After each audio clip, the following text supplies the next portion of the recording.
Assalamualaikum warahmatullahi wabarakatuh, sahabat pioner. Ada 6 sebab ya teman-teman yang menyebabkan KYC semua pioner di seluruh dunia ini menjadi lambat. Oke, apa saja itu penyebabnya? Mari kita bahas bareng-bareng di sini ya teman-teman. Oke, di sini ada sebuah artikel ya, meningkatkan validasi KYC di jaringan Pi pertimbangan utama. Oke, ini judulnya karena ini bahasa Inggris ya teman-teman. Kalau kita terjemahkan ke bahasa Indonesia jadi agak sulit ya mungkin kita memahaminya. Tetapi intinya adalah kita harus tahu isinya ya. Oke, di sini KYC ya, atau kenali pelanggan Anda atau know your customer ya, adalah langkah penting dalam mengarahkan pengguna ke platform apapun. Ini melibatkan verifikasi identitas pengguna melalui berbagai cara, seperti ID yang dikeluarkan pemerintah untuk mencegah aktivitas penipuan dan memastikan keamanan platform.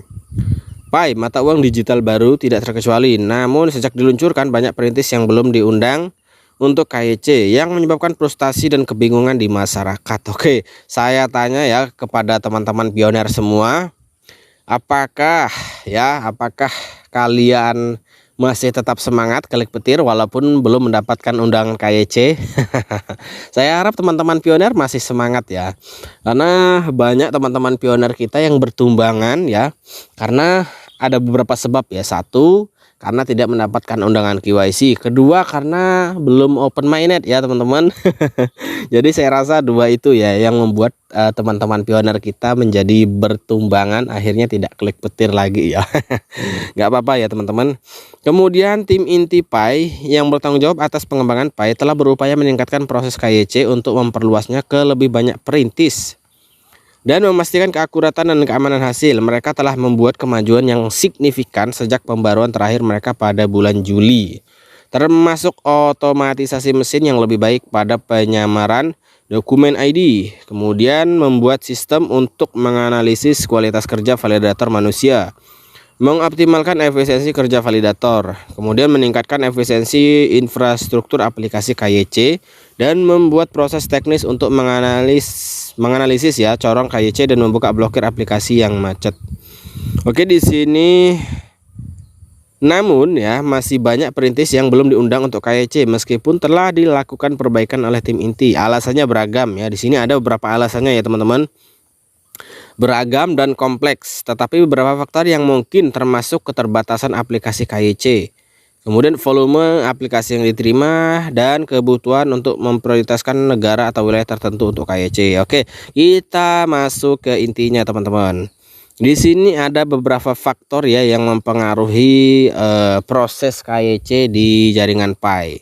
Di sini ada ya teman-teman, beberapa faktor dapat mempengaruhi proses KYC jaringan Pi, termasuk yang pertama di sini ada volume aplikasi ya teman-teman.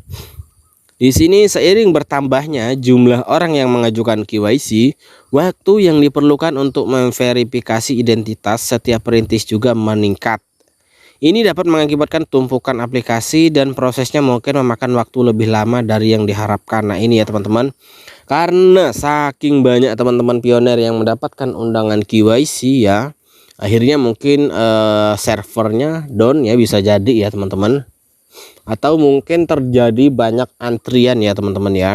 Jadi harus antri ya, tidak beda jauh ya kalau kita antri belanja ya, atau antri mau ambil uang ya. Ya jadi lama ya teman-teman. Oke, kita lanjut aja ya.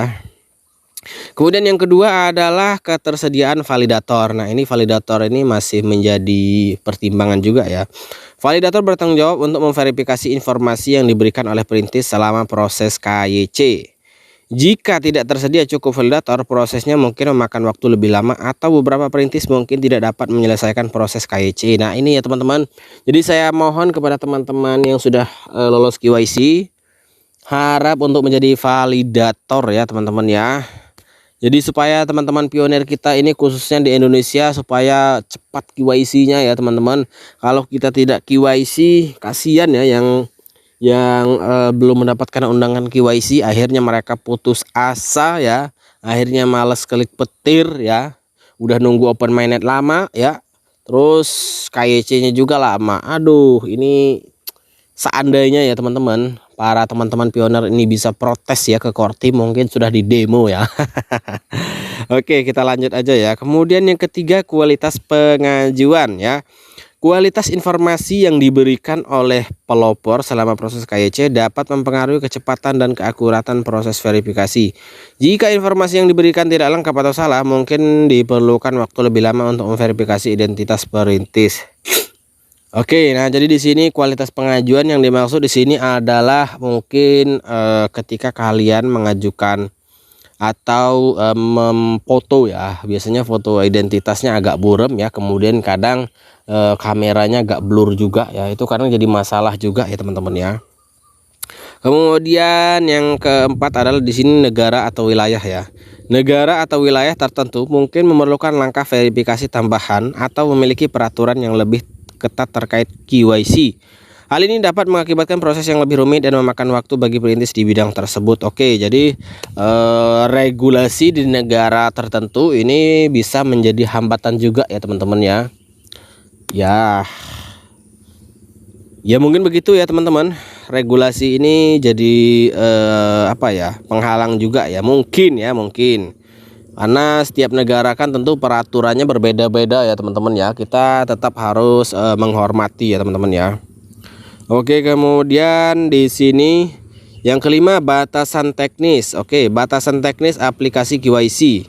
Seperti waktu pemuatan yang lambat atau kesalahan selama proses verifikasi juga dapat mempengaruhi kecepatan dan keakuratan proses KYC. Nah, oke. Kemudian yang keenam adalah masalah keamanan ya.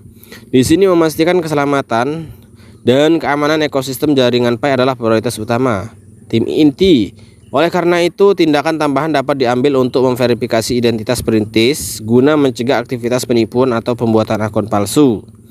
Beberapa faktor dapat mempengaruhi proses KYC jaringan Pi, termasuk volume aplikasi, ketersediaan validator, kualitas aplikasi, negara atau wilayah, kemudian batasan teknis, masalah keamanan. Kemudian Kortim terus berupaya meningkatkan proses KYC untuk memastikan keakuratan dan keamanan ekosistem jaringan Pi. Oke ya teman-teman. Jadi di sini ada 6 ya teman-teman yang mempengaruhi KYC kita kenapa lama ya, alias lambat atau lelet ya. Oke teman-teman, tetap sabar ya teman-teman ya. Kalian harus tetap klik petirnya, walaupun ya kadang agak telat-telat ya, nggak apa-apa ya teman-teman ya. Oke, ini aja dulu teman-teman informasinya. Semoga bermanfaat ya. Yang belum KYC semoga cepat KYC, dan yang sudah mengajukan KYC semoga lolos ya teman-teman, dan koinnya segera bermigrasi ke walletnya. Oke, sekian saja. Assalamualaikum warahmatullahi wabarakatuh.